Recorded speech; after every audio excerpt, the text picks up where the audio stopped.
Merci d'avoir choisi TV5 Monde. Bienvenue si vous nous rejoignez dans 64 minutes. C'est l'heure du rappel des titres avec d'abord un cessez-le-feu unilatéral. C'est ce que va bientôt ordonner le nouveau président ukrainien Petro Poroshenko.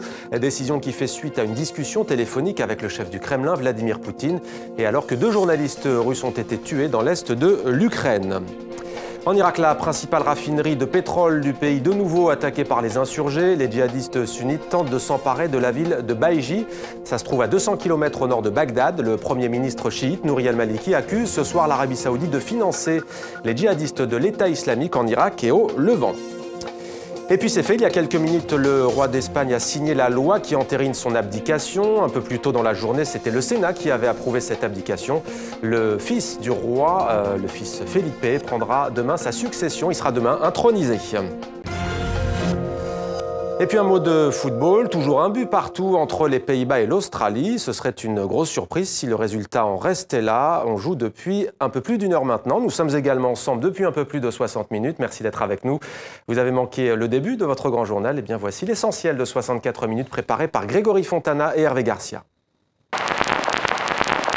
Parfaitement synchronisées, ensemble, elles forment un gigantesque télescope de 16 km de diamètre.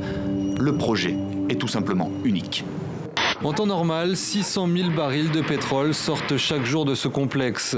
Mais depuis plusieurs heures, la raffinerie de Baïji, la plus grande d'Irak, est au cœur d'intenses affrontements entre les insurgés islamistes et l'armée irakienne qui affirme avoir repris le contrôle des lieux. Des miliciens pro-russes sont postés aux 4 coins du cimetière alors que l'on enterre une infirmière tuée par un tir de mortier de l'armée ukrainienne.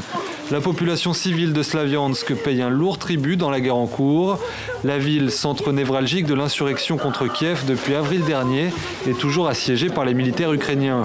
Amis anglais, sortez de l'Union européenne, mais ne la faites pas mourir. Ils sont une île, ils n'ont jamais été envahis.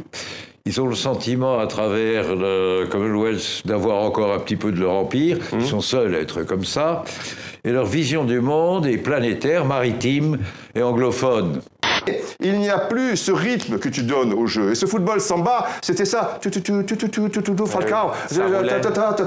Tu imprégnais, tu endormais, tu vois, tel un cobra. Et à un moment, hop, il y avait l'accélération ultime. Et tout ça, ils l'ont perdu. C'est de la techno, quoi, si tu veux maintenant. Tu cours. Arrête, Pascal, de me parler de la burqa. Nous, on veut savoir comment on va donner à manger à nos enfants, comment on va accoucher sans mourir en couche, comment on va soigner nos enfants, nos bébés, comment on va survivre. Arrêtez de nous parler de nos burqas, il y a des urgences que vous n'avez d'ailleurs pas réglées en 10 ans de présence.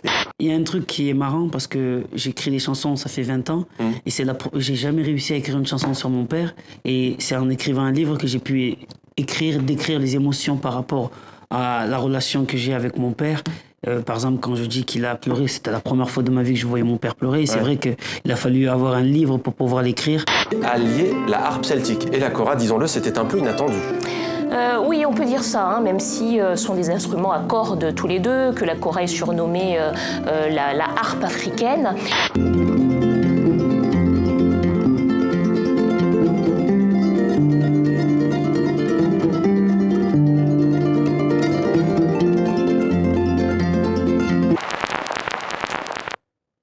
Comme tous les jours, une pensée pour tous les otages dans le monde et notamment pour le dernier ressortissant français encore détenu au Sahel, Serge Lazarevitch. C'était 64 minutes, Le Monde en français, votre grand rendez-vous d'information. Merci à vous de l'avoir suivi. À demain sur TV5 Monde avec grand plaisir.